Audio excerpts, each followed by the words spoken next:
नमस्कार दोस्तों, गुरुकुल में स्वागत है आपका। हम आशा करते हैं आप लोग बेहतर होंगे और बेहतरीन काम कर रहे होंगे। देखो, इस बार मुझे दोस्त मत देना। मैंने सोचा था कि लास्ट वीडियो एक मैराथन वीडियो होगी जिसमें पूरी पॉलिटी कंप्लीट कर देंगे, लेकिन एट द एंड होता है क्या है कि मेरा लैपटॉप जो है मेरे सिस्टम का दिखाता है कि स्टोरेज फुल हो गया है, और जबकि उसमें 30 या 32 जीबी खाली था, मैंने देखा था। बट सडनली पता नहीं कैसे क्या होता है। मुझे लगता है कॉस्मोस जिसको कहते हैं कि एनर्जी वही चाहते कि मैं मैराथन ना बनाऊँ लॉन्ग वीडियो, ताकि आप लोगों के दिमाग पे ज़्यादा जोर ना पड़े। तो चलिए शुरू करते हैं। अच्छा हाँ, लास्ट वीडियो में मैंने जब सुना तो उसमें मैंने कई जगह आचार संहिता को आचार संहिता कर लिया। क्या सही है गलत है? ये आचार संहिता है, ठीक है। तो होता क्या है कि काफ़ी टाइम तक आप अगर बोलते रहते तो थोड़ा जो मात्राएं होती हैं वो इधर उधर होने लगती हैं, तो आप लोग समझ जाना। तो ये 261वां क्वेश्चन हो गया था। अब हम शुरू करते हैं अगला क्वेश्चन, जो कि है 262 नंबर। भारत में वोट देने की न्यूनतम पात्रता की उम्र क्या है? ठीक है, भारत में वोट देने की न्यूनतम पात्रता की उम्र क्या है? जिनके ऑप्शंस हैं: ए 24 वर्ष, बी 22 वर्ष, सी 20 वर्ष और डी है 18 वर्ष। तो इसका सही आंसर क्या है? ऑप्शन डी 18 वर्ष। कल हमने बताया था आपको कितनी, चार बताते हैं कितनी आयु एज बताई थी। 18, 21 और 25 और 30, सॉरी 23 नहीं यार, 30, सॉरी रुको लिख के बता देते हैं। 18, 21, 25 और 30, ये हमने चार एज क्राइटेरिया बताए थे।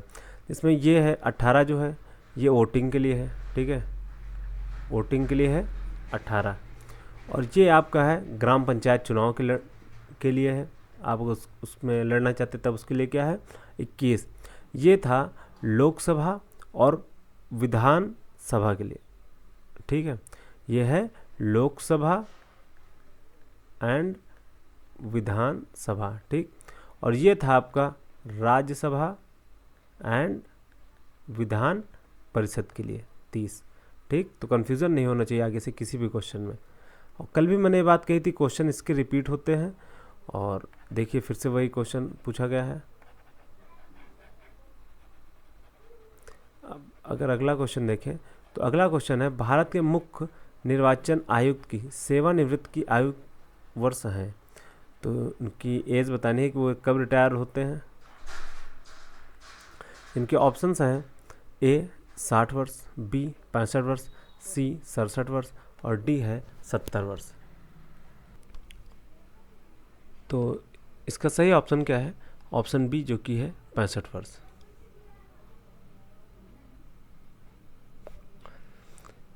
भारत के मुख्य निर्वाचन आयुक्त के कार्यकाल को संसद के 1991 के अधिनियम द्वारा निर्धारित किया जाता है। वे 6 साल की अवधि या 65 वर्ष की आयु, जो भी पहले हो, तक पद धारण करते हैं। अतः भारत के मुख्य निर्वाचन आयुक्त की सेवानिवृत्ति 65 वर्ष निर्धारित की गई है। अच्छा, क्या ये जो 65 वर्ष निर्धारित की गई है, इसको मतलब क्या कहते हैं, दोबारा फिर से नहीं कुछ कम करनी चाहिए? अगला क्वेश्चन है, तो अगला चैप्टर है राजनीतिक दल, पॉलिटिकल पार्टीज, जो कि क्वेश्चन नंबर 264। निम्नलिखित में से कौन सी एक राष्ट्रीय पार्टी नहीं है? जिनके ऑप्शंस हैं: A Communist Party of India, Marxist है, और दूसरी है नेशनलिस्ट कांग्रेस पार्टी, और तीसरी है द्रविड़ मुनेत्र कड़ंगम, और चौथी है बहुजन समाज पार्टी। इसका सही आंसर क्या है? Option C, Dravida Munnetra Kazhagam. भारत में वर्तमान में राष्ट्रीय पार्टियों की संख्या कुल कितनी है? 6 है, और उनके पहचान चिन्ह भी निम्नवत है। बहुजन समाजवादी पार्टी 1984 में स्थापित हुई थी, जिसका चुनाव चिन्ह क्या है? हाथी। और भारतीय जनता पार्टी 1980, जिसका चुनाव चिन्ह क्या है? कमल का फूल। भारतीय राष्ट्रीय कांग्रेस 1885 में स्टेब्लिश होती है, और जिसका चिन्ह है हाथ का पंजा। और मार्क्सवादी कम्युनिस्ट पार्टी 1964, इसका चिन्ह क्या है? हंसिया, हथौड़ा एवं तारा। और नेशनल पीपल्स पार्टी, जो कि 2013 में स्टेब्लिश होती है, इसका नेशनल सिंबल है, मतलब चिन्ह है पुस्तक। और आम आदमी पार्टी 2012, जिसका सिंबल क्या है, झाड़ू। कुछ लोग कह रहे हैं कि बड़ा गलत हुआ आम आदमी पार्टी के साथ दिल्ली में, झाड़ू से मतलब एकदम साफ करो। भाई गलत तो हुआ है यार वास्तव में, मतलब आप विपक्ष को एकदम ख़त्म ही करते चले जा रहे हैं, ये गलत बात है ना। एक राजनीतिक दल राष्ट्रीय पार्टी के रूप में मान्यता प्राप्त करने योग्य होगा यदि वह लोकसभा में कम से कम खाली स्थान जीतता है और ये सदस्य कम से कम 3 विभिन्न राज्यों से चुने जाते हैं, जिनके ऑप्शंस हैं ए 11 सीटें, बी 21 सीटें, सी 16 सीटें और डी है 26 सीटें। तो इसका सही आंसर क्या है, ऑप्शन ए 11 सीटें। राष्ट्रीय दल की मान्यता प्राप्त करने के लिए किसी भी राजनीतिक दल को लोकसभा या राज्यसभा की विधानसभा के आम चुनाव में 4 या अधिक राज्यों में कुल डाले गए वैध मतों का 6% प्राप्त करने के साथ किसी राज्य या राज्यसभा में लोकसभा की कम से कम 4 सीटों पर विजय प्राप्त करना आवश्यक है, या लोकसभा में उसे कम से कम 2% सीटें अर्थात लोकसभा के कुल 543 सीटों में से 11 सीटें जीतना आवश्यक है, किंतु ये सीटें कम से कम 3 राज्यों से जीती गई हों। कितने, 3 राज्यों से जीती गई होनी चाहिए, अथवा उसे कम से कम 4 राज्यों में राज्य स्तरीय दल अर्थात क्षेत्रीय दल की मान्यता प्राप्त हो। ये 3 बिंदु दिए गए हैं, ये राष्ट्रीय राजनीतिक दल में जरूर होने चाहिए। अगला क्वेश्चन है, भारतीय जनता पार्टी की स्थापना वर्ष कब है, मतलब कब हुई थी। अभी हमने 2 मिनट पहले, 2 मिनट बहुत हो गया, 1 मिनट पहले पढ़ा था। ऑप्शन डी जिसका सही होगा 1980।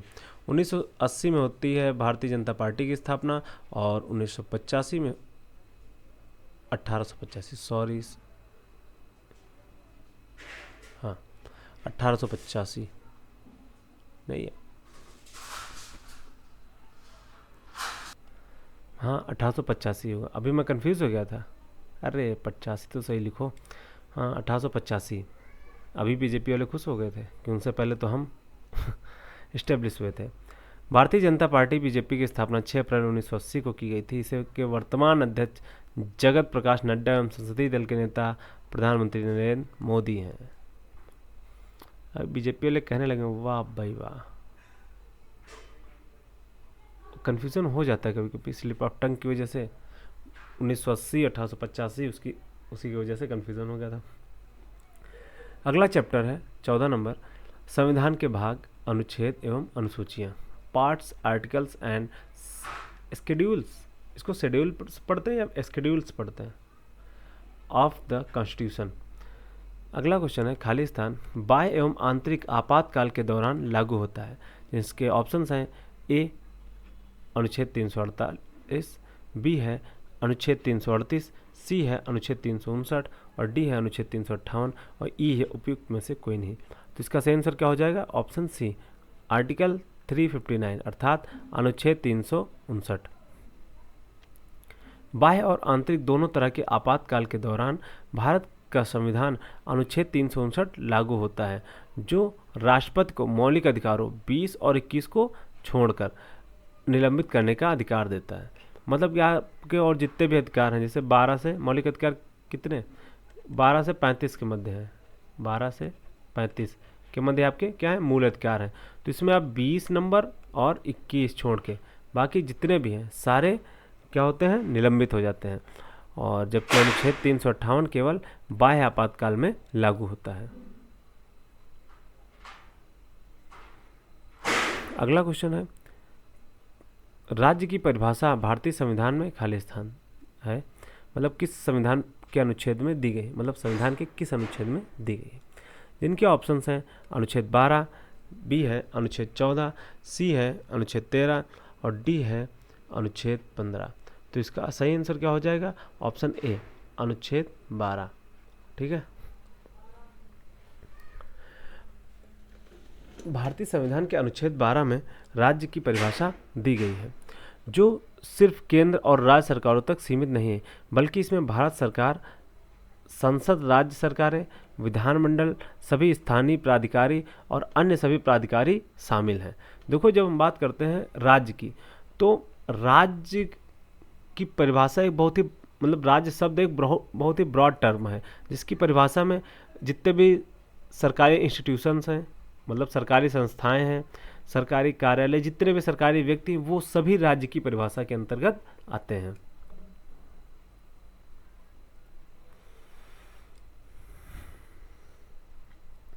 अगला क्वेश्चन है, भारत के संविधान में कानूनों, सार्वजनिक कृत्यों और अभिलेखों और न्यायिक कार्यवाहियों को मान्यता 7वीं अनुसूची की निम्नलिखित में से किस सूची में शामिल है?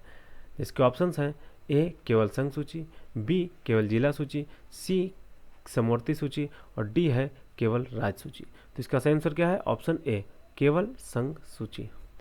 भारत के संविधान में कानूनों, सार्वजनिक कृत्यों, अभिलेखों और न्यायिक कार्यवाहियों को मान्यता संविधान की 7वीं अनुसूची की संघ सूची में वर्णित है। तो क्या क्या है? कानून, सार्वजनिक कृत्य, अभिलेख और न्यायिक कार्यवाहियाँ किसमें है? संघ सूची में है, 7वीं अनुसूची के। भारतीय संविधान के तहत केंद्र और राज्य सरकारों के मध्य विषयों का विभाजन 7वीं अनुसूची में उल्लिखित है। इस अनुसूची में 3 सूचियां उल्लेखित हैं। कौन कौन सी है अभी देखते हैं हम लोग। पहले है संघ सूची, ऐसे विषय जिन पर केवल केंद्र सरकार कानून बना सकती है। और राज्य सूची कौन सी है? ऐसे विषय जिन पर राज्य सरकारें कानून बना सकती हैं। और समवर्ती सूची, इस विषय की सूची पर केंद्र और राज्य दोनों सरकारें कानून बना सकती हैं।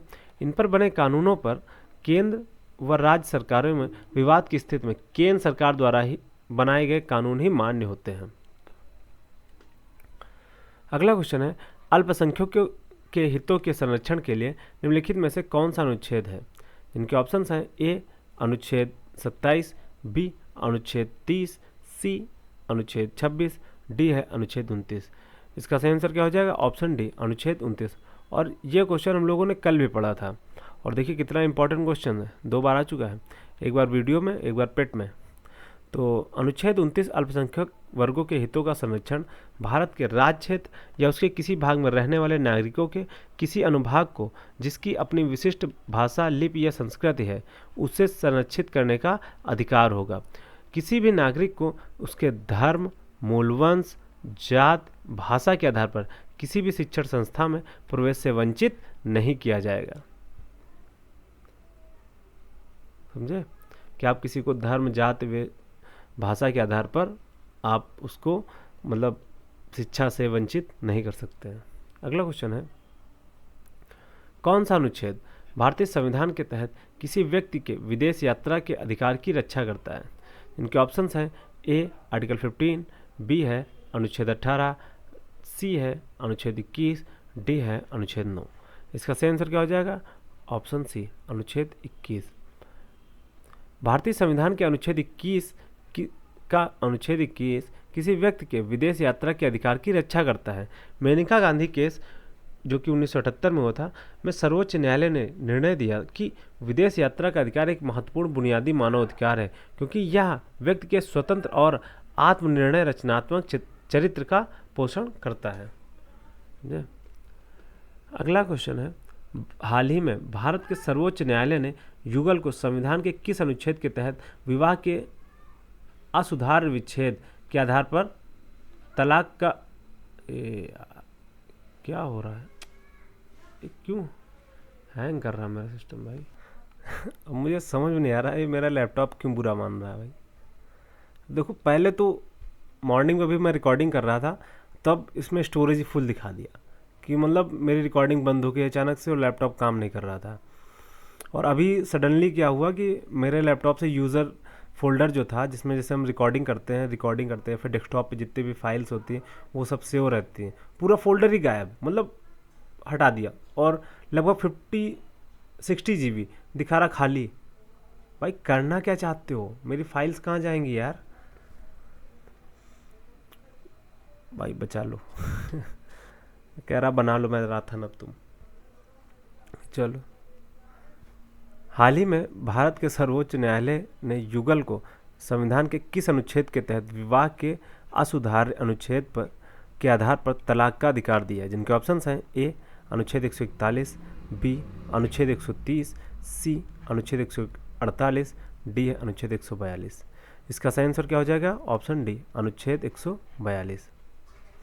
हाल ही में सर्वोच्च न्यायालय ने मई 2023 में अनुच्छेद 142 के तहत शिल्पा शैलेश बनाम वरुण श्रीनिवासन 2023 के मामले में विवाह के असुधार्य विच्छेद के आधार पर तलाक का अधिकार दिया है।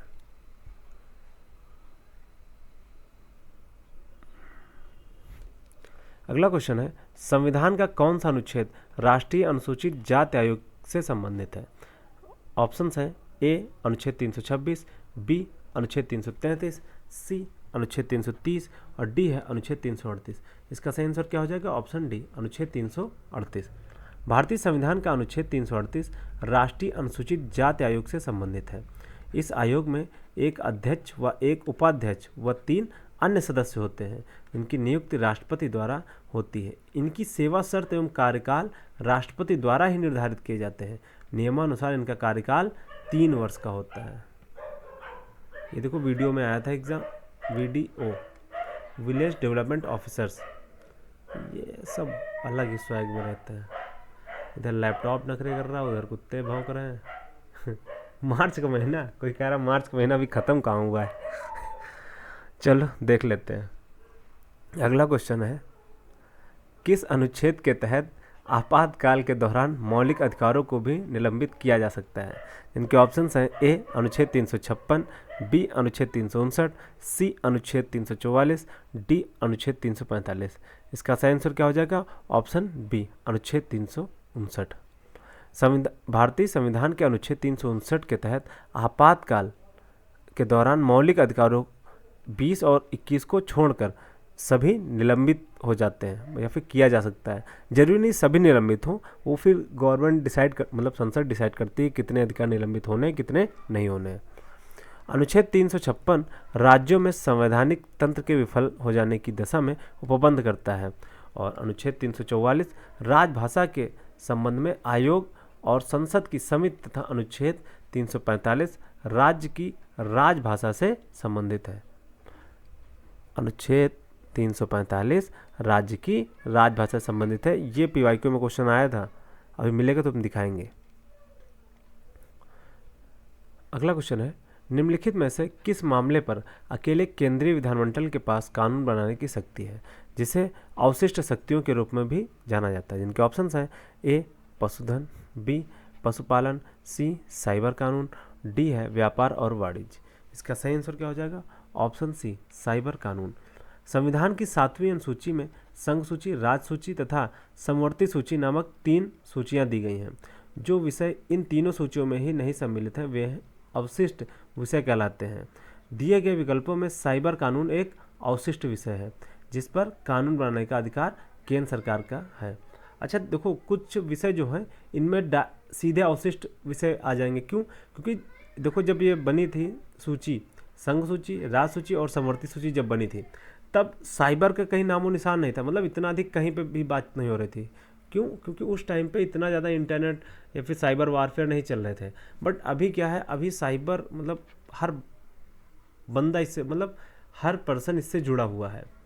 तो अब क्या होगा, साइबर कानून बहुत ही इंपॉर्टेंट हो गए हैं। तो जब ये सूचियाँ बनी थी तब पहले की बात है, लेकिन आया ये साइबर कानून अभी, तो मतलब सूचियों में ये मेंशन नहीं है। इसलिए क्या कहते हैं कि जो विषय सूचियों में मेंशन नहीं, जैसे कि वे विषय अवशिष्ट विषय कहलाते हैं जो सूचियों में सम्मिलित नहीं। अगर सूचियों में कोई सम्मिलित विषय नहीं है तो वो क्या कहलाएंगे? अवशिष्ट विषय। और अवशिष्ट विषय जो होते हैं वो किस में आ जाते हैं? वो केंद्र सरकार के पास आ जाते हैं। तो ये मैं इसलिए बता रहा हूँ क्योंकि अगर कोई भी नया पॉइंट आता है कि जैसे आपको लगे कि ये नई चीज़ है तो सीधे किस में जाएगा? केंद्र सरकार के पास। समझे? अगला क्वेश्चन है, निम्न में से कौन सा अनुच्छेद धन विधेयक को परिभाषित करता है? इनके ऑप्शंस हैं ए अनुच्छेद 110, बी इनमें से कोई नहीं, सी अनुच्छेद 112 और डी है अनुच्छेद 111। इसका सही आंसर क्या हो जाएगा? ऑप्शन ए अनुच्छेद 110। अनुच्छेद 110 धन विधेयक को परिभाषित करता है। किसी विधेयक के बारे में विवाद उठाने पर धन विधेयक है अथवा नहीं, ये लोकसभा के अध्यक्ष का निर्णय अंतिम होता है। धन विधेयक केवल लोकसभा में प्रस्तुत किया जा सकता है। इसका मतलब यह है कि पहले क्या होता है, राष्ट्रपति की राष्ट्रपति की सहमति होती है। फिर धन विधेयक को लोकसभा में प्रस्तुत किया जाता है और राज्यसभा जो है इस पर सिर्फ और सिर्फ अपने सुझाव दे सकती है। ये ना तो धन विधेयक को रोक सकते हैं और ना तो धन विधेयक को खारिज कर सकते हैं। ठीक है, अगला क्वेश्चन है, भारतीय संविधान का अनुच्छेद 343 किसके बारे में है? इनके ऑप्शंस हैं, ए भारत के राष्ट्रपति, बी संघ की राजभाषा, सी राज्यपाल द्वारा विशेष संबोधन और डी है संसद का संविधान। तो इसका सही आंसर क्या हो जाएगा? ऑप्शन बी,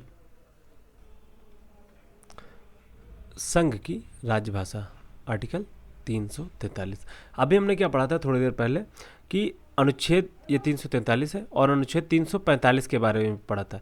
ये क्या 343 बात करता है संघ की राजभाषा के बारे में और 345 बात करता है राज्यों की राजभाषा के बारे में। राज्यों की राजभाषा के बारे में कौन बात करता है? 3, 4, 5। ठीक है, भारतीय संविधान के भाग 17 में अनुच्छेद 343 से 351 तक राजभाषा का प्रावधान किया गया है।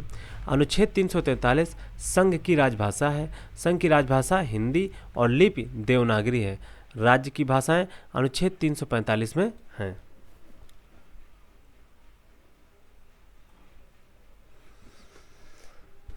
अगला क्वेश्चन है, विधायी मामलों में दोनों सदनों लोकसभा और राज्यसभा को खालिस्तान विधेयकों को छोड़कर लगभग समान शक्तियां प्राप्त हैं। जिनके ऑप्शंस हैं, ए धन, बी संशोधन, सी संविधान और डी है समेकन।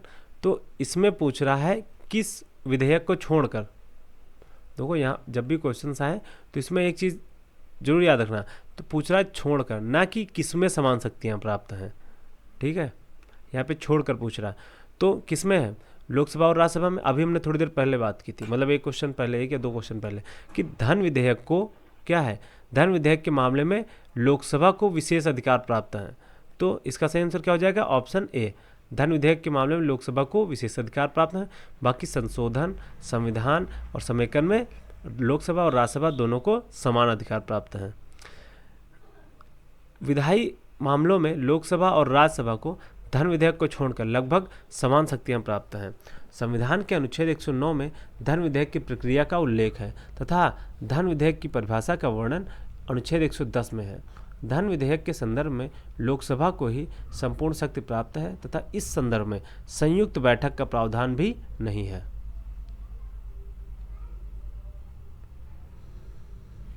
अगला क्वेश्चन है, भारत के संविधान में खालिस्तान अनुसूचियां हैं। इनके ऑप्शंस हैं, ए 9, बी 8, सी 10, डी 12। इसका सही आंसर क्या हो जाएगा? Option D 12। ठीक है, यही इसका सही आंसर हो जाएगा। अगर यहीं पे कुछ सवाल पूछता कि भारत के संविधान में संविधान लागू होने के समय कितनी अनुसूचियाँ थी, तब इसका आंसर क्या होता? 8। ठीक है, लेकिन सिर्फ पूछ रहा अनुसूचियाँ कितनी हैं, तो अर्थात वर्तमान समय की बात करा, तो इसका आंसर क्या हो जाएगा? 12। मूल संविधान में 8 अनुसूची का प्रावधान किया गया था। विभिन्न संविधान संशोधनों के माध्यम से वर्तमान में कुल 12 अनुसूचियों का वर्णन है। 9वीं अनुसूची प्रथम संविधान संशोधन 1951 द्वारा और 10वीं अनुसूची 52वें संविधान संशोधन अधिनियम 1985 द्वारा और 11वीं अनुसूची 73वें संविधान संशोधन 1992 द्वारा और 12वीं अनुसूची 74वें संविधान संशोधन 1992 द्वारा जोड़ी गई। अच्छा, आप लोग कमेंट करके बताइए, कल हम लोगों ने बात की थी पहले संविधान संशोधन के बारे में जो कि 1951 में हुआ था, जिसमें 9वीं अनुसूची जोड़ी गई थी, और इसके अंतर्गत कौन कौन से पॉइंट थे वो बताइए। और 10वीं अनुसूची में भी हमने इस पर एक ट्रिक बनाई थी थोड़ी सी, और इसके बारे में बताइए कि 10वीं अनुसूची किस बारे में है। और 11वीं अनुसूची शायद आज ही हम लोगों ने पढ़ी है, नहीं कल पढ़ी थी। 11वीं और 12वीं तो मान लो हम बता ही देते हैं, ये पंचायती राज व्यवस्थाओं से लेकर है। ठीक है, तो आप लोग 2 चीज़ें कमेंट करके बताइए। जा भाई,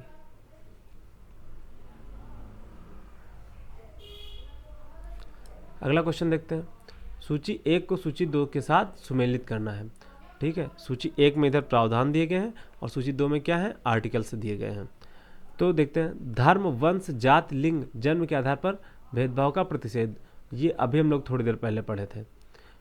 पहले अच्छा चलो पूरे प्रावधान पढ़ लेते हैं, फिर बात करते हैं। कारखानों में बालकों के नियोजन का प्रतिषेध, कुछ मामलों में गिरफ्तारी तथा निरोध से संरक्षण, अस्पृश्यता का उन्मूलन।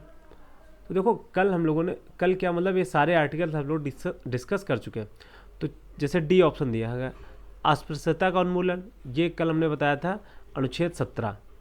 तो पहले देखो हमको क्या मिला, डी किससे मैच कर रहा है, 4 से। तो हम ऑप्शंस में देखेंगे डी 4 के साथ कहाँ कहाँ मैच हो रहा, एक तो यहाँ मैच हो रहा और एक यहाँ मैच हो रहा। तो बाकी जितने भी ऑप्शंस हैं उनको आप एलिमिनेट कर दीजिए, काट दीजिए। ये कट गया, ए और सी, ये दोनों कट गए। अब बचा कौन, बी और डी। तो इससे क्या होगा, आपको सिर्फ बी और डी में ही अब ढूंढना है। अब और आप ढूंढिए, जैसे कारखानों, कुछ मामलों में गिरफ्तारी तथा निरोध से संरक्षण। तो ये किस में है, ये है अनुच्छेद 22 का। सी किसके साथ मैच हो रहा, 1 के साथ। तो देखिए सी के साथ 1 कहाँ पे है, यहाँ पे। देखो बी वाले में सी के साथ 1 है और इसमें नहीं है, तो ये ऑप्शन गलत हो गया। तो इसका सही आंसर क्या हो जाएगा, ऑप्शन बी। तो इससे क्या होता है कि अगर आपको कुछ आर्टिकल्स नहीं भी पता है तो आपको ढूंढना वो होता है कि जो आपको पता है, आप उनसे चीज़ें एलिमिनेट कर सकते हैं कि नहीं। तो इसका सही आंसर क्या हो जाएगा, ऑप्शन बी। अनुच्छेद 15 बात करता है धर्म, वंश, जाति, लिंग, जन्म स्थान के आधार पर भेदभाव का प्रतिषेध। और अनुच्छेद 17 बात करता है अस्पृश्यता का उन्मूलन। और अनुच्छेद 22 करता है कुछ मामलों में गिरफ्तारी तथा निषेध से संरक्षण। और अनुच्छेद 24 कहता है कारखानों में बालकों के नियोजन का प्रतिषेध। अगला क्वेश्चन है, भारतीय संविधान की दी गई निम्न में किस अनुसूची में दल बदल विरोधी कानून संबंधी प्रावधान सम्मिलित हैं। जिनके ऑप्शंस हैं, ए 6वीं अनुसूची, बी 11वीं अनुसूची, सी 7वीं अनुसूची और डी 10वीं अनुसूची। कल इसको हमने एक ट्रिक के माध्यम से भी याद किया था। तो इसका सही आंसर क्या हो जाएगा, ऑप्शन डी 10वीं अनुसूची।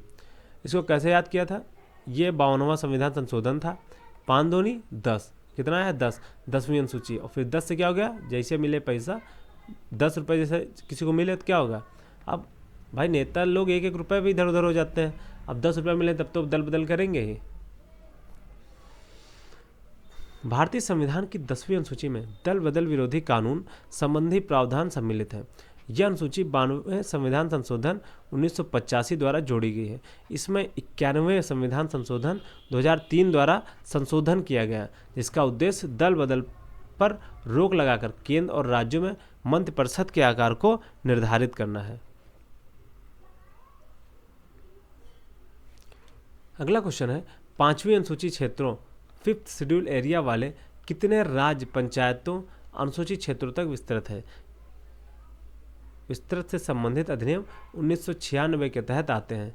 इनके ऑप्शंस हैं, ए 7, बी 9, डी 10, सी 10, डी 13। तो इसका सही आंसर क्या हो जाएगा, ऑप्शन सी 10।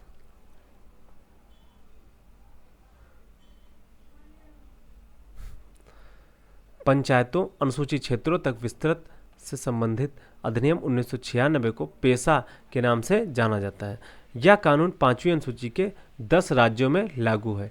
ये राज्य हैं आंध्र प्रदेश, छत्तीसगढ़, गुजरात, हिमाचल प्रदेश, झारखंड, मध्य प्रदेश, महाराष्ट्र, उड़ीसा, राजस्थान और तेलंगाना। ठीक है।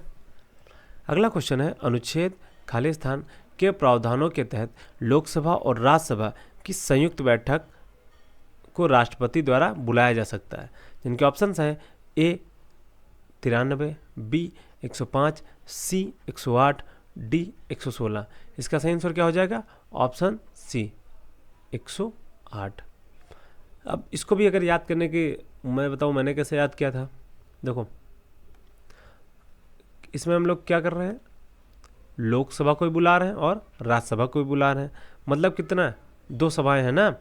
तो ये एक इधर ये सभा रही और ये एक इधर दूसरी सभा हो गई। तो ये सिंबल कैसे बन रहा है, ये सिंबल कुछ 8 की तरह नहीं लग रहा आप लोगों का, ये 8। तो ऐसे ही मैंने याद कर लिया था कि 8 है, 108 हो गया।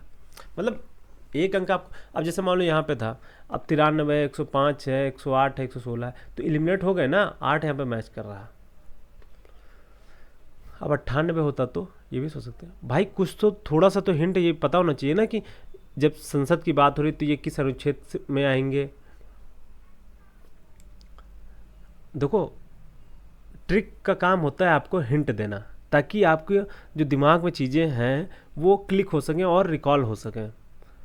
अनुच्छेद 108 के अनुसार यदि किसी साधारण विधेयक के संबंध में लोकसभा और राज्यसभा में मतभेद उत्पन्न हो जाता है तो मतभेद दूर करने के लिए राष्ट्रपति दोनों सदनों का संयुक्त अधिवेशन आहूत करेगा और विधेयक पर अंतिम निर्णय बहुमत के आधार पर होगा। इसकी अध्यक्षता कौन करता है? लोकसभा अध्यक्ष द्वारा की जाती है।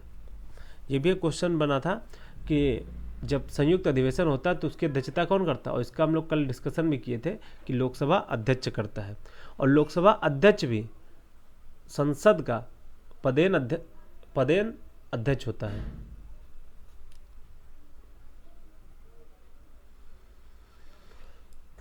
अगला क्वेश्चन है, राज्यसभा की विशेष शक्ति इस आशय का प्रस्ताव अपनाकर संविधान के संशोधन खाली स्थान में दिया गया है कि वह राज्य सूची में शामिल किसी भी मामले के संबंध में कानून बनाने के लिए संसद को सशक्त बना सके। जिनके ऑप्शंस हैं ए 128, बी 198, सी 223 और डी है 249। इसका सही आंसर क्या हो जाएगा? Option D 249। अनुच्छेद 249 के अनुसार यदि राज्यसभा को अपने उपस्थित और मतदान करने वाले सदस्यों के 2/3 बहुमत से यह प्रस्ताव पारित कर दे कि राज्यसभा का आमुख विषय राष्ट्रीय महत्व का है तो संसद उस विषय के संबंध में संकल्प के प्रवृत्त रहने तक भारत के संपूर्ण राज्य क्षेत्र अथवा उसके किसी भाग के लिए विधि बनाने का अधिकार प्राप्त हो जाता है। अगला क्वेश्चन है, भारतीय संविधान का निम्न में से कौन सा अनुच्छेद मानव के क्रय विक्रय तथा जबरदस्ती मजदूरी कराने पर प्रतिबंध लगाता है? जिनके ऑप्शंस हैं ए 23वां, बी 26वां, सी 24वां और डी है 32वां। तो इसका सही आंसर क्या हो जाएगा? ऑप्शन ए 23वां। और ये क्वेश्चन हम लोगों ने कल कई बार डिस्कशन किया था, अभी थोड़ी देर पहले। ये देखो यहाँ पे अनुच्छेद 24 और अनुच्छेद 23 ये क्या थे? ये थे शोषण के विरुद्ध अधिकार। तो अनुच्छेद 24 में क्या है? अनुच्छेद 24 में कारखानों में बालकों के नियोजन का प्रतिषेध। और अनुच्छेद 23 क्या कहता है कि आप मानव तस्करी और जबरन मजदूरी नहीं करवा सकते हैं या कर सकते हैं।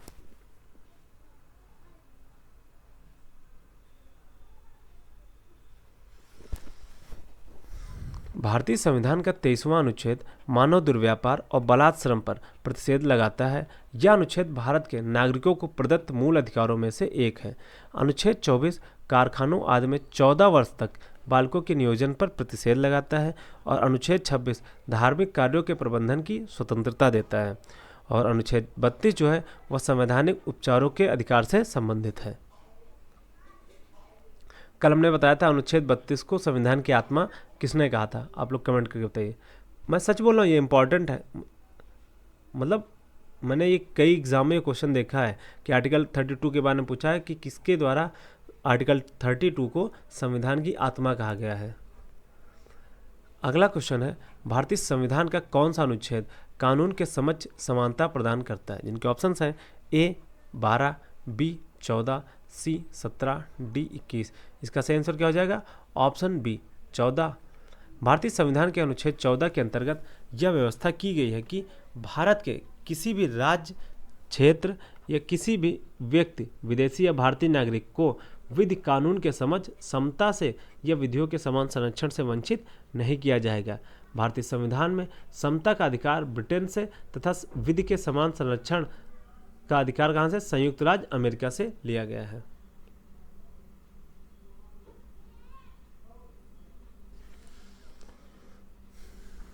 अगला क्वेश्चन है, भारतीय संविधान के अनुच्छेद 5 से 11 निम्नलिखित में से किस पहलू से संबंधित हैं? इनके ऑप्शंस हैं ए भारत की नागरिकता, बी भारत की भाषाएं, सी भारतीय राज्यों की सीमाएं और डी है बच्चों के लिए शिक्षा। इनका सही आंसर क्या हो जाएगा? ऑप्शन ए भारत की नागरिकता। तो भारत की नागरिकता कौन से भाग में है ये भी बताओ? भाग 2। भारत की नागरिकता भारतीय संविधान के भाग 2 के अंतर्गत अनुच्छेद 5 से 11 में वर्णित है। भारत में एकल नागरिकता का प्रावधान है। एकल नागरिकता का प्रावधान ब्रिटेन के संविधान से लिया गया है। संसद द्वारा भारतीय नागरिकता अधिनियम 1955 पारित किया गया है। भारतीय नागरिकता 5 प्रकार से प्राप्त की जाती है। पहली तो है जन्म से, फिर है वंश परंपरा से, और तीसरी है पंजीकरण से। एक सेकंड, वो प्लगइन नहीं था ना, तो बैटरी लो बोल रहा था। परंपरा से, वंश परंपरा से, तीसरा है पंजीकरण से, चौथा है देशीकरण से, पांचवा है भूमि के अर्जन द्वारा। अगला क्वेश्चन है, भारतीय संविधान का अनुच्छेद 324 से 329 निम्नलिखित में से किस पहलू से संबंधित हैं? जिनके ऑप्शन है ए चुनाव, बी अल्पसंख्यकों की सुरक्षा, सी पंचायतें, डी एक राज्यपाल की शक्तियाँ। इसका सही आंसर क्या हो जाएगा? ऑप्शन ए चुनाव। 324 से 329 जो है ये चुनाव से अर्थात निर्वाचन से संबंधित है, और ये किस में आते हैं? ये भाग 15 में आते हैं।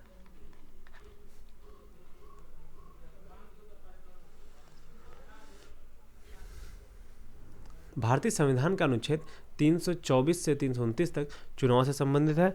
यह संविधान के भाग 15 में है तथा यह एक संवैधानिक, स्वतंत्र व स्थायी निकाय है। अनुच्छेद 326 के तहत वयस्क मताधिकार का प्रावधान किया गया है। भारत में मत देने का अधिकार एक वैधानिक अधिकार है, ये याद रखना, वैधानिक अधिकार है। और 61वें संविधान संशोधन अधिनियम 1989 के द्वारा मताधिकार की आयु को 21 वर्ष से घटाकर 18 वर्ष कर दिया गया था।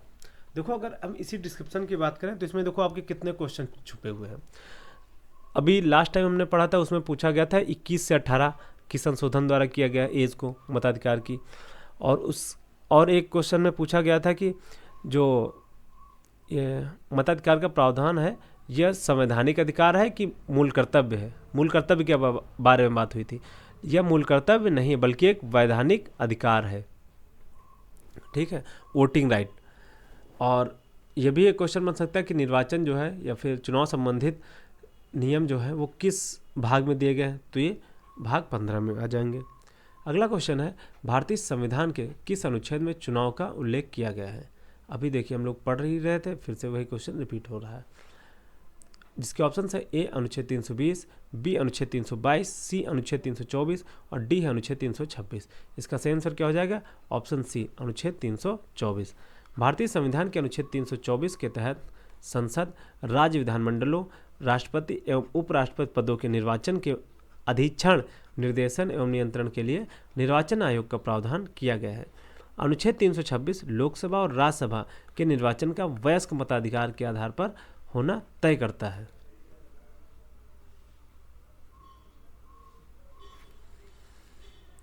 अगला क्वेश्चन है, भारत के संविधान के अनुच्छेद 243 निम्नलिखित में से किसकी व्याख्या करता है? जिनके ऑप्शंस हैं, 243 की बात हो रही, ए भूमि सुधार, बी पंचायती राज प्रणाली, सी मौलिक कर्तव्य, डी राज्यपाल की विवेकाधीन शक्तियां। तो इसका सही आंसर क्या हो जाएगा? ऑप्शन बी राज्यपाल की पंचायती राज प्रणाली। देखो, मौलिक कर्तव्य तो हो ही नहीं सकता है, ठीक है, और भूमि सुधार में भी हो सकता है लेकिन वो नहीं है, तो इसका सही आंसर क्या है? ऑप्शन बी पंचायती राज प्रणाली। भारतीय संविधान के अनुच्छेद 243 में पंचायती राज प्रणाली की व्याख्या की गई है।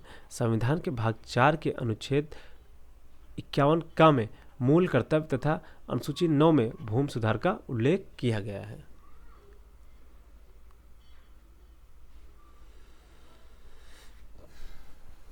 अगला क्वेश्चन है, संविधान के किस अनुच्छेद के प्रावधानों के अंतर्गत भारत सरकार ने भारत रत्न और पद्मश्री को प्रारंभ किया है? इनके ऑप्शंस हैं, ए अनुच्छेद 15, बी अनुच्छेद 16, सी अनुच्छेद 17 और डी है अनुच्छेद 18। इसका सही आंसर क्या है? ऑप्शन डी अनुच्छेद 18। संविधान के अनुच्छेद 18 के अंतर्गत भारत सरकार ने भारत रत्न और पद्मश्री सम्मान को प्रारंभ किया है। अनुच्छेद 18 के अनुसार राज्य, सेना तथा विद्या संबंधी सम्मान का प्रावधान कर सकता है। राज्य, सेना, विद्या संबंधी प्रावधान जो कि किसे सम्मान संबंधी है का प्रावधान कर सकता है। अनुच्छेद 15 कहता है राज्य, धर्म, मूलवंश, जात, लिंग या जन्म स्थान के आधार पर भेदभाव का प्रतिषेध करेगा। और अनुच्छेद 16 कहता है राज्य लोक नियोजनों में सभी नागरिकों को अवसर की समानता का प्रावधान करता है। और अनुच्छेद 17 अस्पृश्यता के अंत का प्रावधान करता है। अगला क्वेश्चन है, भारत में संघ लोक सेवा आयोग का गठन भारत के संविधान के किस अनुच्छेद के अंतर्गत किया गया है? इनके ऑप्शंस हैं, ए 122, बी 172, सी 178, डी 315। इसका सही आंसर क्या हो जाएगा? Option D 315।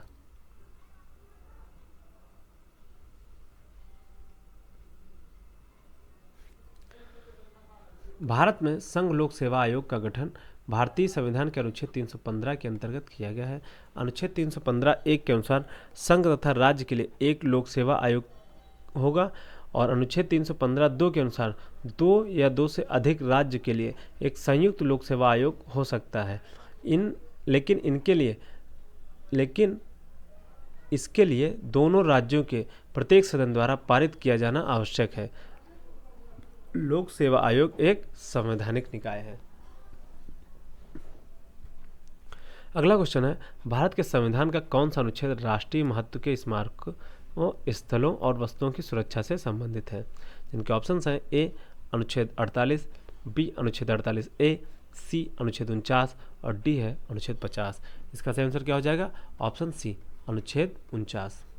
भारतीय संविधान का अनुच्छेद 49 राष्ट्रीय महत्व के स्मारकों, स्थानों, वस्तुओं के संरक्षण से संबंधित है। भारतीय संविधान के भाग 4 में अनुच्छेद 36 से 51 तक नीति निर्देशक सिद्धांतों का वर्णन है, जिसके कुछ अन्य अनुच्छेद निम्न हैं। अनुच्छेद 48 बात करता है कृषि और पशुपालन का संगठन, जिसमें गायों के वध पर रोक की बात कही गई है। और अनुच्छेद 48 का कहता है पर्यावरण का संरक्षण व संवर्धन और वन तथा वन्यजीवों की रक्षा, जो कि 42वें संविधान संशोधन 1976 द्वारा जोड़ा गया था। और अगला अनुच्छेद है अनुच्छेद 50, जो कि कार्यपालिका और न्यायपालिका का पृथक्करण करता है। अब देखो जो मुझे याद आ रहे हैं या फिर जो सीधे सीधे बन रहे हैं वो मैं ट्रिक बनाता चलता हूँ और बताते चलते हैं। जैसे अनुच्छेद 50 की बात कर रहे हैं तो कार्यपालिका से न्यायपालिका का पृथक्करण, तो ये क्या दिखा रहा है? 50-50। देखो 50 मिला ना, तो 50 ये, तो इससे आपको क्या पता चला? पृथक्करण हो रहा है, मतलब अलग अलग 50-50। तो मतलब हल्की सी आपको हिंट मिल जाती है कि 50 है तो 50-50 कर रहा, मतलब पृथक्करण। हाँ, ऐसा करके आपको याद आ सकता है कि कार्यपालिका से न्यायपालिका का पृथक्करण। अगला क्वेश्चन है, भारत के संविधान की खालिस्तान अनुसूची में असम, मेघालय, त्रिपुरा और मिजोरम राज्यों में जनजातीय क्षेत्रों के प्रशासन के संबंध में प्रावधान है। इनके ऑप्शंस हैं ए 5वीं, बी 10वीं, सी 6ठी और डी है 4थी। इसका सही आंसर क्या हो जाएगा? Option C 6ठी।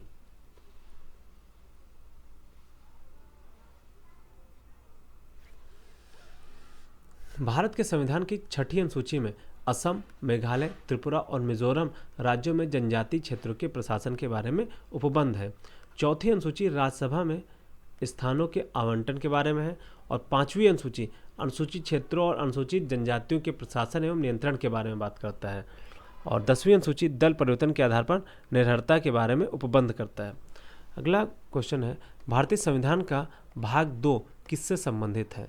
इनके ऑप्शंस हैं ए नागरिकता, बी मौलिक अधिकार, सी राज्य के नीति निर्देशक सिद्धांत और डी है संघ। अभी हम लोगों ने थोड़ी देर पहले पढ़ा है, ये नागरिकता के बारे में है। ऑप्शन ए इसका सही आंसर हो जाएगा। तो हम लोग देख रहे हैं कि क्वेश्चंस रिपीट हो रहे हैं और लगातार रिपीट हो रहे हैं, बट कभी उनकी लैंग्वेज चेंज कर दी जाती है और कभी उनके ऑप्शंस चेंज कर दिए जाते हैं। तो इस चीज़ का ध्यान रखें कि क्वेश्चन किस टॉपिक के बारे में पूछ रहा है और कौन कौन मतलब किस तरह क्वेश्चन फ्रेम किए जा रहे हैं। भारतीय संविधान के भाग 2, जिसमें कि अनुच्छेद 5 से अनुच्छेद 11 है, में भारत की नागरिकता के बारे में प्रावधान किया गया है। भारतीय नागरिकता अधिनियम 1955 के तहत 5 तरह से नागरिकता प्रदान की जाती है, जो कि है पहला जन्म से, दूसरा वंश परंपरा द्वारा, तीसरा देशीकरण द्वारा, चौथा पंजीकरण द्वारा और 5वां है भूमि अर्जन द्वारा।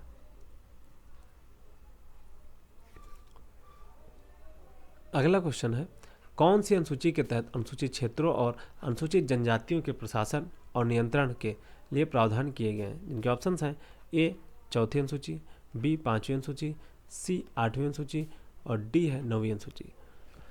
इसका सही आंसर क्या हो जाएगा? ऑप्शन बी 5वीं अनुसूची। अभी दिखाते हैं ना, सेम क्वेश्चन अभी हम लोगों ने इससे ऊपर डिस्कस किया। कहाँ गया क्वेश्चन? ये देखो 5वीं अनुसूची। 5वीं अनुसूची में हम लोग क्या कर रहे हैं? अनुसूचित क्षेत्रों और अनुसूचित जनजातियों के प्रशासन और नियंत्रण के बारे में उपबंध। और यही क्वेश्चन हमको फिर से यहाँ पे पूछा जा रहा है। ये देखो, अनुसूचित क्षेत्रों और अनुसूचित जनजातियों के प्रशासन और नियंत्रण से संबंधित प्रावधान।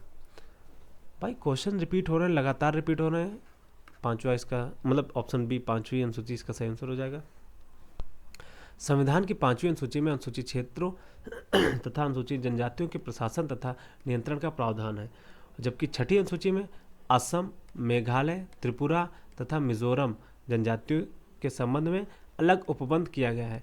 8वीं अनुसूची में 22 भाषाओं का उल्लेख है तथा 4थी अनुसूची में राज्यसभा की सीटों के आवंटन का उपबंध किया गया है। अगला क्वेश्चन है, भारत के संविधान खाली स्थान के अनुसार राष्ट्रपति के पास अध्यादेश जारी करने की शक्ति है। उनके ऑप्शंस हैं ए अनुच्छेद 123, बी अनुच्छेद 121, सी अनुच्छेद 125 और डी है अनुच्छेद 127। इसका सही आंसर क्या हो जाएगा? ऑप्शन ए अनुच्छेद 123। इसको याद करने की भी ट्रिक कह सकते हैं, क्लिक कह सकते हैं, जो भी आप समझें बता देते हैं। इसको मैंने ऐसे याद किया था। ये किसके बारे में बात कर रहा है? ये बात कर रहा है अनुच्छेद 123 के बारे में। तो जैसे मान लो अध्यादेश क्या होता है? अध्यादेश मतलब आप जो सरकार चल रही है या फिर कानून चल रहे हैं उनको बंद करके आप अपने कानून, मतलब अपने कानून है, मतलब जो पहले से बने हैं राष्ट्रपति लागू करता है। तो राष्ट्रपति जैसे जादू कर रहा, कैसे करता है? 1 2 3 मतलब अध्यादेश जारी। इस तरीके से मैंने याद किया था। आप लोग कैसे याद करते हैं पता नहीं, बट ऐसे जैसे मान लो मुझे कुछ करना है तो कहते हैं, क्या कहते हैं? 1 2 3 गो, मतलब ऐसे ही राष्ट्रपति कह रहा है 1 2 3 गो, अध्यादेश जारी हो गया। बट एक्चुअली में ऐसा नहीं होता है, इसी मैं याद करने के लिए बता रहा हूँ बस। राष्ट्रपति की विधायी शक्तियों में उसके अध्यादेश जारी करने की शक्ति सबसे महत्वपूर्ण है। अनुच्छेद 123 में यह उपबंधित किया गया है कि जब संसद के दोनों सदन सत्र में न हो और राष्ट्रपति इस बात का समाधान हो जाए कि ऐसी परिस्थितियां वर्तमान में हैं कि जिसमें तुरंत कार्रवाई करना आवश्यक हो गया हो, तो वह ऐसी परिस्थिति में अध्यादेश जारी कर सकता है। अनुच्छेद 213 के तहत राज्यपाल को भी राष्ट्रपति की ही भांति विधानमंडल में अध्यादेश जारी करने की शक्ति प्राप्त है। अगला क्वेश्चन है, भारतीय संविधान का कौन सा अनुच्छेद अनुसूचित क्षेत्रों और जनजातीय क्षेत्रों के प्रशासन से संबंधित है? इनके ऑप्शंस हैं ए अनुच्छेद 214, बी अनुच्छेद 240, सी अनुच्छेद 244, डी अनुच्छेद 248। इसका सही आंसर क्या हो जाएगा? ऑप्शन सी अनुच्छेद 244।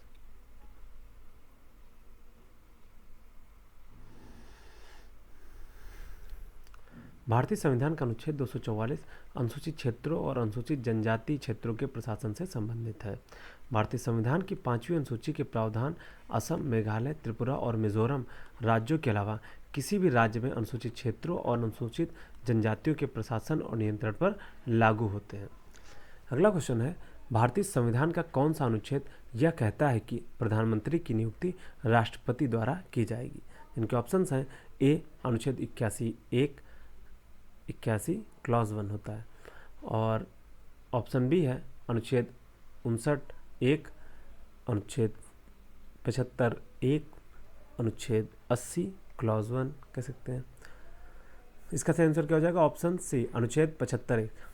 भारतीय संविधान के अनुच्छेद 75(1) में लिखा गया, राष्ट्रपति द्वारा प्रधानमंत्री की नियुक्ति की जाएगी और अन्य मंत्रियों को मंत्रिपरिषद के रूप में प्रधानमंत्री की सलाह पर राष्ट्रपति भाई साहब नियुक्त करेंगे। अनुच्छेद 75(1) के अनुसार मंत्रिपरिषद में अन्य मंत्रियों की कुल संख्या लोकसभा के सदस्यों की कुल संख्या के 15% से अधिक नहीं होगी। अगला क्वेश्चन है, भारतीय संविधान के किस अनुच्छेद के अधीन राज्यों के राज्यपाल को अध्यादेश जारी करने की शक्ति प्राप्त है? इनके ऑप्शंस हैं ए अनुच्छेद 123, बी अनुच्छेद 211, सी अनुच्छेद 213 और डी है अनुच्छेद 212। तो इसका सही आंसर क्या हो जाएगा? ऑप्शन सी अनुच्छेद 213।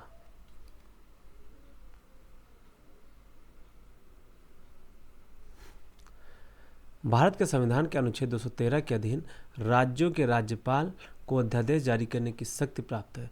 जब विधानसभा या विधानमंडल सत्र में न हो तो राज्यपाल को यह समाधान हो जाए कि तुरंत कार्रवाई करना आवश्यक है, तो वह अध्यादेश जारी कर सकता है और यह अध्यादेश 6 सप्ताह तक ही प्रभावी रहता है।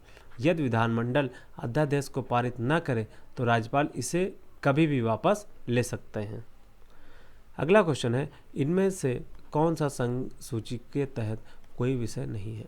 जिनके ऑप्शन हैं ए सार्वजनिक स्वास्थ्य, बी परमाणु ऊर्जा, सी विदेश मामले, डी युद्ध और शांति।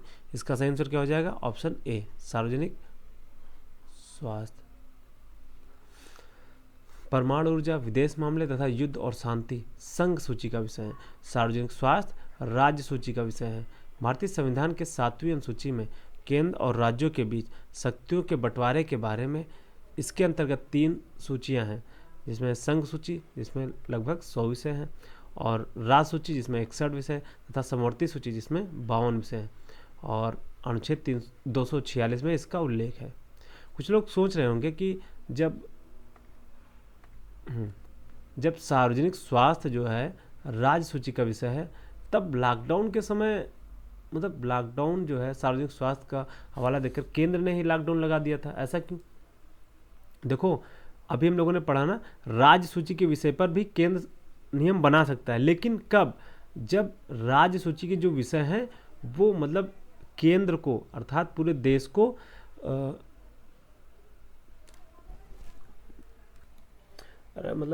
पूरे देश को प्रभावित करते हैं।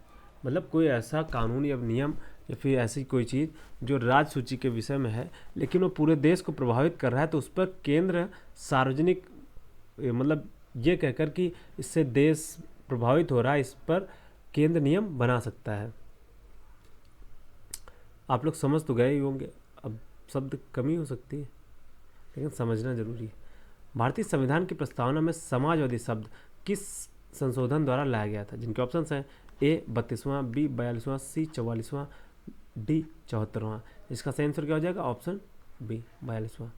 ये यूपीएससी का PYQ है। किस ईयर का है? ईयर नहीं याद, बट पक्का ये यूपीएससी का है। संविधान में समाजवाद का तात्पर्य है कि लोकतंत्रात्मक साधनों से समाज के समाजवादी लक्ष्यों की प्राप्ति करना। यह शब्द संविधान के 42वें संविधान संशोधन 1976 द्वारा प्रस्तावना में शामिल किया गया। प्रस्तावना में प्रयुक्त आर्थिक न्याय शब्दावली में समाजवाद की अवधारणा अंतर्निहित है। ध्यातव्य है कि 42वें संविधान संशोधन के द्वारा संविधान की प्रस्तावना में समाजवादी, धर्मनिरपेक्ष एवं अखंडता शब्द जोड़े गए। अगला चैप्टर है राष्ट्रीय प्रतीक, नेशनल एम्ब्लम। भारत का राष्ट्रीय ध्वज भारतीय ध्वज संहिता 2002 द्वारा शासित है। भारतीय ध्वज की लंबाई और चौड़ाई का अनुपात क्या है? इनके ऑप्शंस हैं ए 4:3, बी 6:5, सी 7:5, डी 3:2 और ई है नन ऑफ द एबव। इसका आंसर क्या हो जाएगा? Option D 3:2। और ये भी यूपीएससी का PYQ है। देखो इतना इंपॉर्टेंट है, यूपीएससी में भी आ चुका है, इधर जूनियर सिस्टर में भी आ चुका है और आबकारी सिपाही में भी आया है। भारतीय ध्वज संहिता में 336 पट्टियां हैं, जिसमें सबसे ऊपर केसरिया रंग, बीच में सफ़ेद रंग और नीचे हरा रंग बराबर अनुपात में है। ध्वज की लंबाई और चौड़ाई का अनुपात 3:2 है। सफ़ेद पट्टी के बीच में गहरे नीले रंग का एक चक्र है, जिसमें 24 समान दूरियों पर तीलियां हैं, जो अशोक चक्र का प्रतिनिधित्व करती हैं। राष्ट्रीय ध्वज 22 जुलाई 1947 को भारतीय संविधान द्वारा अपनाया गया था। भारतीय ध्वज संहिता 2002 26 जनवरी 2002 से प्रभावी है।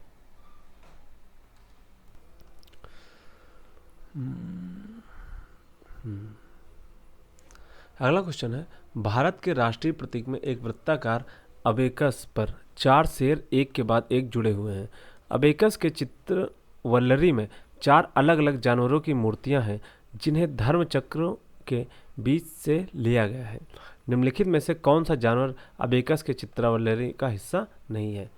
जिनके ऑप्शंस हैं ए बाघ, बी बैल, सी हाथी और डी है दौड़ता हुआ घोड़ा। इसका सही आंसर क्या हो जाएगा? ऑप्शन ए बाघ। उत्तर प्रदेश के सारनाथ वाराणसी स्थित अशोक स्तंभ को 26 जनवरी 1950 को राष्ट्रीय प्रतीक के रूप में मान्यता मिली थी। अशोक चक्र में 24 तीलियां हैं। इनको धर्म चक्र प्रवर्तन का प्रतीक माना जाता है। राष्ट्रीय प्रतीक के नीचे वाली पट्टी में 4 पशु, जिनमें हाथी, घोड़ा, बैल और सिंह बने हुए हैं, तो यहाँ पर सिंह की बात की और यहाँ ऑप्शन में बाघ दिया गया, तो कंफ्यूज नहीं होना है, ठीक है। हाथी, घोड़ा, बैल और सिंह बने हैं। अगला क्वेश्चन है, भारतीय तिरंगा ध्वज में अशोक चक्र का रंग कौन सा है? इनके ऑप्शंस हैं ए बैंगनी, बी मजेंटा, सी गहरा नीला, डी काला। इसका सही आंसर क्या हो जाएगा? ऑप्शन सी गहरा नीला।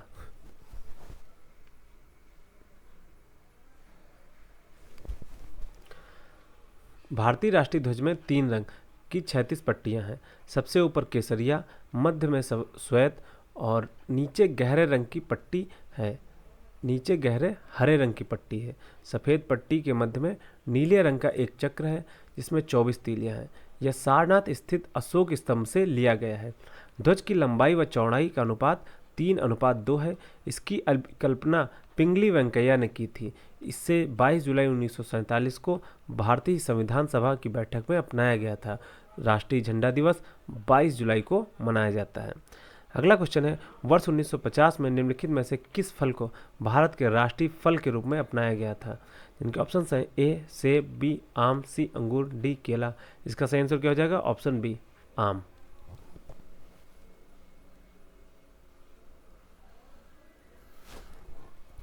भारत के राष्ट्रीय फल आम को वर्ष 1950 में अपनाया गया। आम का वैज्ञानिक नाम मैग्नीफेरा इंडिका है।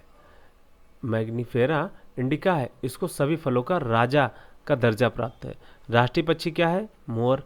राष्ट्रीय पशु क्या है? बाघ। राष्ट्रीय फूल क्या है? कमल। और राष्ट्रीय खेल क्या है? हॉकी। एक सेकंड, एक्चुअली में भारत कहता है कि हमारा कोई राष्ट्रीय खेल है ही नहीं, ठीक है। ये जो है ना, इस पे हाईलाइट कर रहे हैं। वास्तव में भारत का कोई भी राष्ट्रीय खेल नहीं, बट कहीं कहीं पे ऑप्शंस में दिए रहते हैं और हॉकी को सही मान लेते हैं।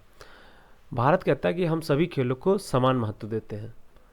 अगला क्वेश्चन है, भारत का राष्ट्रीय चिन्ह कहाँ से लिया गया? जिनके ऑप्शंस हैं ए गया स्थित बौद्ध विहार से, बी कोलकाता स्थित संग्रहालय से, सी पटना स्थित संग्रहालय से, डी है सारनाथ स्थित अशोक स्तंभ से।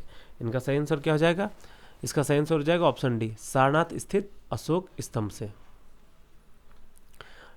भारत का राष्ट्रीय चिन्ह सारनाथ स्थित अशोक स्तंभ से लिया गया है, जो सारनाथ के संग्रहालय में सुरक्षित है।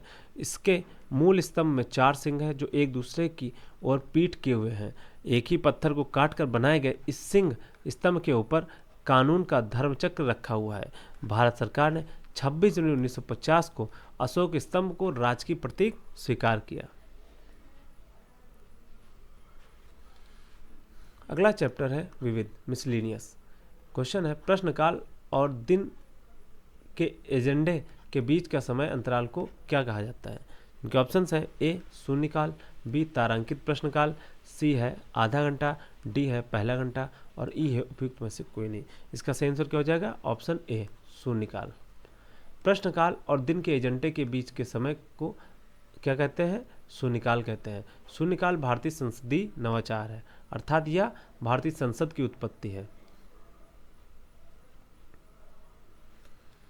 अगला क्वेश्चन है, राष्ट्रीय कृषि नीति संसद में खाली स्थान को प्रस्तुत की गई थी। जिनके ऑप्शंस हैं 28 सितंबर 2000, बी 28 जून 2000, सी 28 अगस्त 2000, डी है 28 जुलाई 2000 और ई है उपयुक्त में से कोई नहीं। इसका सही आंसर क्या हो जाएगा? ऑप्शन डी 28 जुलाई 2000। भारत की पहली राष्ट्रीय कृषि नीति की घोषणा 28 जुलाई 2000 को की गई थी। इसका मुख्य उद्देश्य कृषि क्षेत्र में 4% प्रति वर्ष से अधिक की वृद्धि दर हासिल करना था। अगला क्वेश्चन है, निम्नलिखित में से किस राज्य में द्विसदनीय विधानमंडल नहीं है? जिनके ऑप्शंस हैं ए राजस्थान, बी उत्तर प्रदेश, सी तेलंगाना, डी महाराष्ट्र, ई उपयुक्त में से कोई नहीं। इसका सही आंसर क्या हो जाएगा? Option A Rajasthan. आंध्र प्रदेश, बिहार, कर्नाटक, महाराष्ट्र, तेलंगाना और उत्तर प्रदेश में द्विसदनीय विधायिकाएं हैं, जबकि राजस्थान में नहीं है। भारत में केंद्र राज्य संबंधों की समीक्षा के लिए 1983 में कौन सा आयोग गठित किया गया था? इनके ऑप्शंस हैं ए मंडल आयोग, बी विधि आयोग, सी सहायोग, डी पूंछी आयोग और ई है उपयुक्त में से कोई नहीं। इसका सही आंसर क्या हो जाएगा? ऑप्शन ई उपयुक्त में से कोई नहीं।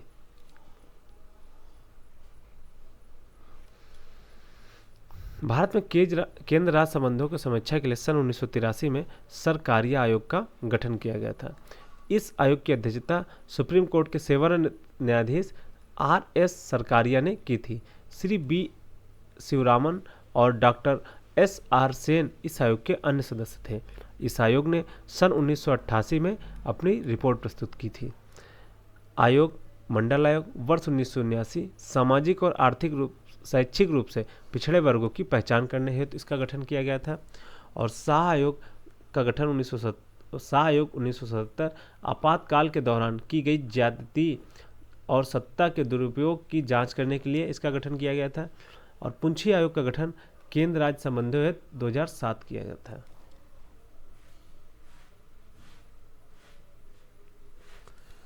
अगला क्वेश्चन है, देश के किन कानूनों की समीक्षा के लिए सुब्रमण्यम समिति का गठन किया गया था? जिनके ऑप्शंस हैं ए पर्यावरण संबंधी कानून, बी जनसंख्या संबंधी कानून, सी राष्ट्रीय पाठ्यचर्चा की रूपरेखा, डी पश्चिमी घाट से संबंधित कानून। इसका सही आंसर क्या हो जाएगा? ऑप्शन ए पर्यावरण संबंधी कानून। सुब्रमण्यम समिति का गठन अगस्त 2014 में TSR सुब्रमण्यम की अध्यक्षता में किया गया था। इसका गठन पर्यावरण, वन और जलवायु परिवर्तन मंत्रालय द्वारा भारत में पर्यावरण कानूनों की समीक्षा करने के साथ साथ उन्हें वर्तमान आवश्यकताओं के अनुरूप लाने के लिए किया गया था। इस समिति ने 18 नवंबर 2014 को अपनी रिपोर्ट प्रस्तुत की थी। अगला क्वेश्चन है, स्वतंत्र भारत के प्रथम मुख्य चुनाव आयुक्त कौन थे? जिनके ऑप्शंस हैं A T Swaminathan, B Sukumar Sen, C R K Trivedi, D doctor MS Gill. इसके मतलब पूछ रहा है स्वतंत्र भारत के प्रथम मुख्य चुनाव आयुक्त कौन थे? इसका सही आंसर क्या हो जाएगा? Option B Sukumar Sen.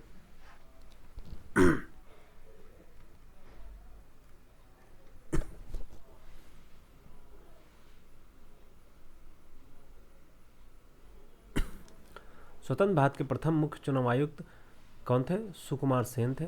इनका कार्यकाल 21 मार्च 1950 से 19 दिसंबर 1958 तक था। भारतीय स्वतंत्रता अधिनियम 1947 के पारित होने के साथ भारत एक अधिराज्य बन गया और अधिराज्य विधानमंडल ने भारत सरकार अधिनियम 1935 की किस धारा के प्रावधानों के तहत 1947 से 1949 तक कानून बनाए? इनके ऑप्शंस हैं ए धारा 100, बी धारा 101, सी धारा 135, डी है धारा 130। इसका सही आंसर हो जाएगा ऑप्शन ए धारा 100। भारतीय स्वतंत्रता अधिनियम 1947 के पारित होने के साथ भारत एक अधिराज्य बन गया और अधिराज्य विधानमंडल ने भारत सरकार अधिनियम 1935 की धारा 100 के प्रावधानों के तहत 1947 से 1949 तक कानून बनाए।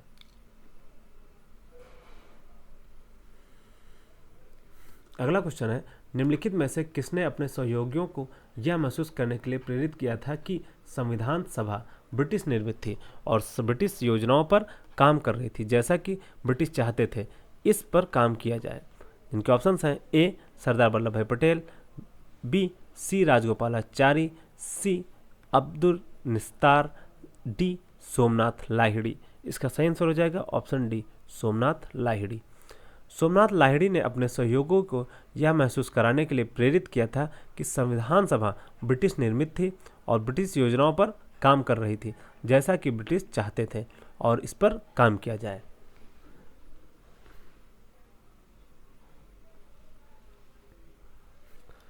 अगला क्वेश्चन है, भारत में मानहानि को IPC भारतीय दंड संहिता की किस धारा में परिभाषित किया गया था? जिनके ऑप्शंस हैं ए धारा 499, बी धारा 400, सी धारा 419, डी धारा 349। इसका सही आंसर क्या हो जाएगा? ऑप्शन ए धारा 499। भारतीय दंड संहिता की धारा 499 में व्यक्ति की प्रतिष्ठा की सुरक्षा के प्रावधान है। धारा 499 के अनुसार किसी के बारे में झूठी अफवाह फैलाना, टिप्पणी करना, व्यक्ति के मान सम्मान के विरुद्ध छपवाना मानहानि माना जाता है। इसमें धारा 500 के तहत मानहानि के लिए अधिकतम 2 वर्ष के कारावास का प्रावधान है। अगला क्वेश्चन है, भारत सरकार अधिनियम 1935 के प्रावधानों में ब्रिटिश सरकार के अंतिम अधिकार का एक उदाहरण कौन सा है? जिनके ऑप्शंस हैं ए प्रांतीय सरकारों पर गवर्नर के लिए विशेष शक्तियाँ, बी प्रांतीय स्तर पर द्वैत शासन का उन्मूलन, सी संघीय बैंक की स्थापना, डी शक्ति का विभाजन। इसका सही आंसर क्या हो जाएगा? ऑप्शन ए, प्रांतीय सरकारों पर गवर्नर के लिए विशेष शक्तियां।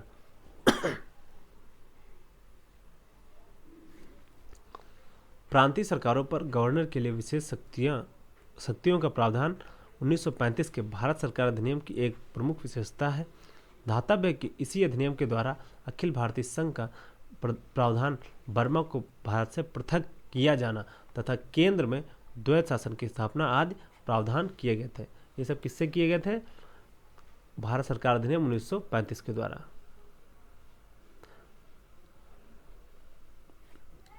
अगला क्वेश्चन है, निम्नलिखित में से कौन सी भारतीय संविधान की मुख्य विशेषता नहीं है? इनके ऑप्शंस हैं ए, लिखित और विस्तृत संविधान, बी, द्विस्तरीय सरकार, सी, एकल नागरिकता, डी, सार्वभौमिक वयस्क मताधिकार। इसका सही आंसर क्या हो जाएगा? ऑप्शन बी, द्विस्तरीय सरकार। पूछ रहा कौन सी विशेषता नहीं है। भारतीय संविधान 395 अनुच्छेद, 22 भाग तथा 12 अनुसूचियों सहित विश्व का सबसे विस्तृत लिखित संविधान है। इसकी प्रमुख विशेषताओं में लिखित और विस्तृत संविधान, एकल नागरिकता तथा सार्वभौमिक वयस्क मताधिकार शामिल है। किंतु द्विस्तरीय सरकार की इसकी विशेषता नहीं है, बल्कि यहाँ त्रिस्तरीय केंद्र, राज्य एवं स्थानीय स्तर की सरकार का अस्तित्व है।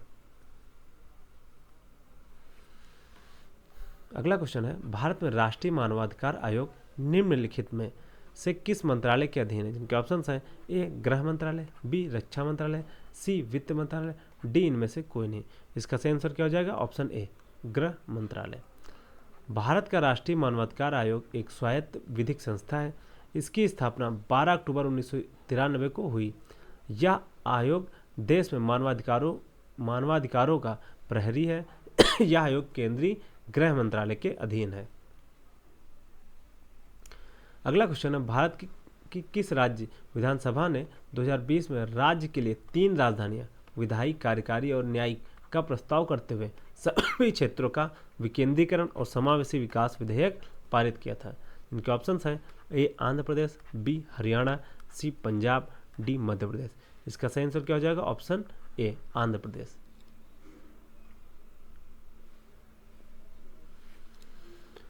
भारत की आंध्र प्रदेश राज्य विधानसभा ने 2020 में आंध्र प्रदेश के लिए 3 राजधानियां, विधायी, कार्यकारी और न्यायिक का प्रस्ताव करते हुए सभी क्षेत्रों में विकेंद्रीकरण और समावेशी विकास विधेयक पारित किया। इसमें विशाखापत्तनम को कार्यकारी राजधानी, अमरावती को विधायी राजधानी तथा कुर्नूल को न्यायिक राजधानी बनाए जाने का प्रस्ताव था। कौन सी सरकार आम लोगों के सबसे करीब में है? इनके ऑप्शंस हैं ए, संघ, बी, राज्य, सी, स्थानीय और डी, इनमें से कोई नहीं। इसका सही आंसर क्या हो जाएगा? ऑप्शन सी, स्थानीय। स्थानीय सरकार आम लोगों के सबसे करीब होती है।